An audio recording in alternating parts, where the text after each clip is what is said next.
ராஜன் விக்கியை கூப்பிட்டு அவன் இந்த ரெசார்ட்டுக்கு சப்போர்ட் பண்ணி நின்னதுக்காக தேங்க்ஸ் சொல்லிட்டு, நான் உன் டேலண்ட் என்னன்றத உனக்கும் ஐசுக்கும் நடந்த குக் ஆஃப்ல பார்த்தேன்.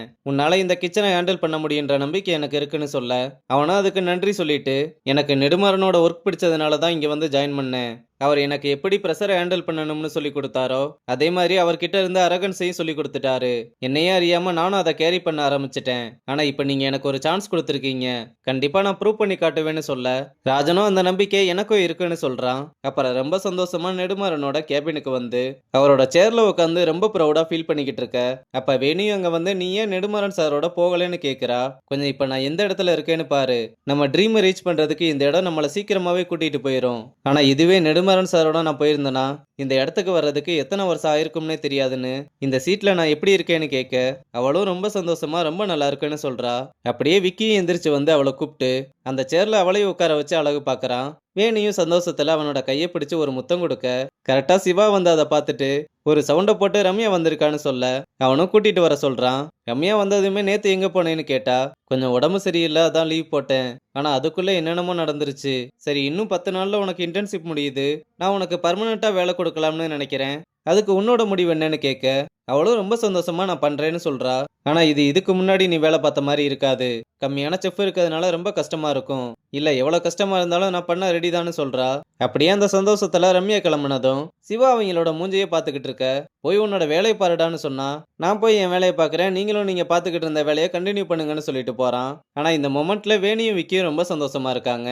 அப்புறம் நம்ம பசங்களும் அந்த விக்கி சும்மாவே நம்மள ஓட விடுவான், இப்ப கிச்சனை வேற பாத்துக்க சொல்லிட்டாங்க, நம்மள சும்மாவே விட மாட்டான், அவன் நெடுமாறன் கூப்பிட்டே போலேனா கண்டிப்பா நம்மள புது விதமா டார்ச்சர் பண்ண போறான்னு கிச்சனுக்கு ஆர்டர் எடுத்துட்டு வந்து நின்று பேசிக்கிட்டு இருக்கானுங்க.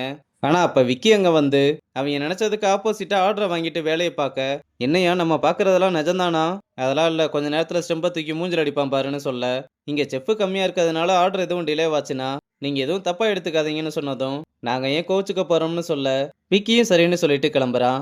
இவன் இப்படி பேசிட்டு போனதை நம்ப முடியாம, என்னையா இவன் மன்னிச்சுக்கோங்கலாம் சொல்லிட்டு போறான்னு கேட்டா, இல்ல இல்ல இந்த விக்கி எனக்கு வேணாம், எனக்கு அந்த பழைய முரட்டு விக்கி தான் வேணும்னு பாண்டி அடம் பிடிக்கிறான். அப்புறம் வெற்றியும் ரியா கேட்ட வந்து நான் பழையபடி பேண்ட்ரியை பாத்துக்கவான்னு கேட்க, இல்ல வெற்றி இப்ப ரெசார்ட் இருக்க நிலைமையில பேண்ட்ரி ரன் பண்றது சரியா வராது, அப்ப நான் வேணும்னா கிச்சனுக்குள்ள செஃபா வேலை செய்யட்டுமா, சரி நான் வேணும்னா ராஜன் கிட்ட இதை பத்தி பேசி பாக்குறேன், நீ கண்டிப்பா கிச்சனுக்குள்ள போவேன்னு சொன்னதும் நம்ம பையனும் ரொம்ப ஹாப்பி ஆகுறான். அப்புறம் வெற்றி வேலை பார்த்துக்கிட்டு இருக்கும்போது தங்கச்சிக்காரி கால் பண்ணி, அம்மா வீட்டு வேலை செஞ்சுக்கிட்டு இருக்கும்போது மயங்கி கீழே விழுந்துருச்சுனே, இப்பதான் டாக்டரை பார்த்துட்டு வரேன், எனக்கு ரொம்ப பயமா இருக்குனே, நீ கொஞ்சம் சீக்கிரவானு அழுதுகிட்டே சொல்ல, அவனும் நீ அழாதான் நான் உடனே கிளம்பி வரேன்னு சொல்றான். அப்படியே உத்தமன் கிட்ட வந்து விஷயத்த சொல்லிட்டு வேகமா ஊருக்கு கிளம்புறான். இங்க ஐசுவும் நெடுமாறன் கிட்ட வந்து, நீங்க எதுக்காக ரெசார்ட்டை விட்டு வெளியே வந்தீங்கன்னு எனக்கு இப்போ வர புரியல, உங்களுக்கு சொல்லணும்னு விருப்பம் இருந்தா நானும் தெரிஞ்சுக்குவேன், இல்ல உங்களுக்கு விருப்பம் இல்லைனாலும் பரவாயில்லைன்னு சொல்லிட்டு கிளம்ப, நெடுமாறனும் அவளை கூப்பிட்டு உட்கார சொல்லி, இன்னைக்கு ஆர்ஆர் ரெசார்ட் இவ்வளவு பெரிய சாம்ராஜ்யமா இருக்குன்னா அதுக்கு முக்கிய காரணம் நான் தாம்மா, இதை ஒண்ணு நான் தலகணத்துல சொல்லல, ரகுபதி சார் கிட்ட கேட்டா கூட இதை சொல்லுவாரு, நான் இந்த ரெசார்ட்டுக்காக ராத்திரி பகலுமா அவ்வளவு உழைச்சிருக்கேன், ஆனா அதெல்லாம் மறந்துட்டு என்னால முடியாதுன்னு ஒரு சின்ன பையன் கிட்ட கொடுத்துருக்காருன்னா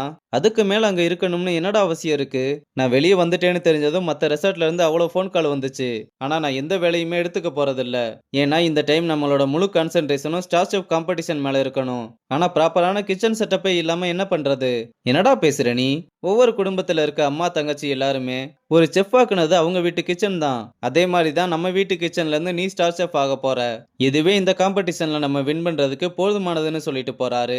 இங்க வெற்றியும் ஊருக்கு வந்து ஜன்னல் வழியா அம்மாவை பார்த்துக்கிட்டு இருக்க, தங்கச்சிக்காரி அவனை பார்த்ததுமே வேகமா வெளியே வந்து, அம்மாவுக்கு ரொம்ப வலி இருக்கான், அது மட்டும் இல்லாம அவங்களுக்கு லிவர் டேமேஜ் ஆயிருக்குன்னு ஆபரேஷன் பண்ண சொல்றாங்க, எப்படியும் ஒரு 20 லட்சமாவது ஆகும்னு சொன்னதும் என்னது 20 லட்சமானு வெற்றி ஷாக் ஆகுறான். சரி அம்மாவால சாப்பிட நடக்கலாம் முடியுதா, வயிறு வலியை தவிர மத்தபடி நார்மலா தான் இருக்காங்க, ஆபரேஷன் பண்ற வர வாரத்துக்கு ஒரு தடவை செக்கப்புக்கு மட்டும் வர சொல்லியிருக்காங்கன்னு சொல்றா.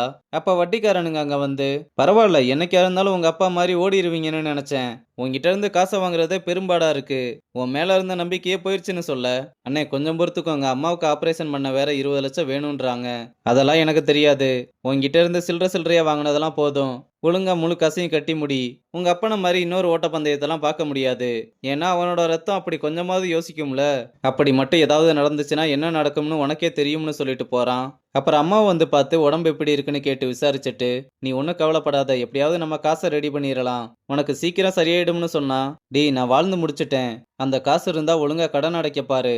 நீங்க கடன் இல்லாம வாழ்ந்தா எனக்கு அதுவே போதும்னு சொல்ல, எனக்கு நீதாம்மா ஃபர்ஸ்ட், அதுக்கப்புறம் தான் எல்லாமேன்னு. இப்பதான் கடன்காரனுங்க வந்து என் உடம்புல அந்த ஆள் ரத்தம் தான் ஓடுதுன்னு நானும் அவரை மாதிரியே ஓடி போயிருவேன்னு சொல்றானுங்க. எனக்கு அந்த ஆளை நினைச்சாலே அசிங்கமா இருக்குமான்னு சொன்னதும், டேய் உனக்கு அப்பாவை பத்தி என்னடா தெரியும்? உண்மை என்னன்னு தெரிஞ்சா நீ இப்படி பேச மாட்ட.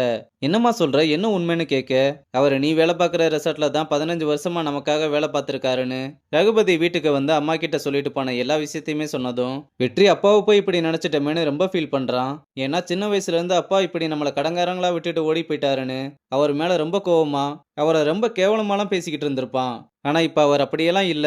நமக்காக தான் இவ்வளவு கஷ்டப்பட்டிருக்காருன்னு தெரிஞ்சதும் உடஞ்சு போய் நிக்கிறதோட இந்த எபிசோட முடிச்சிருக்காங்க.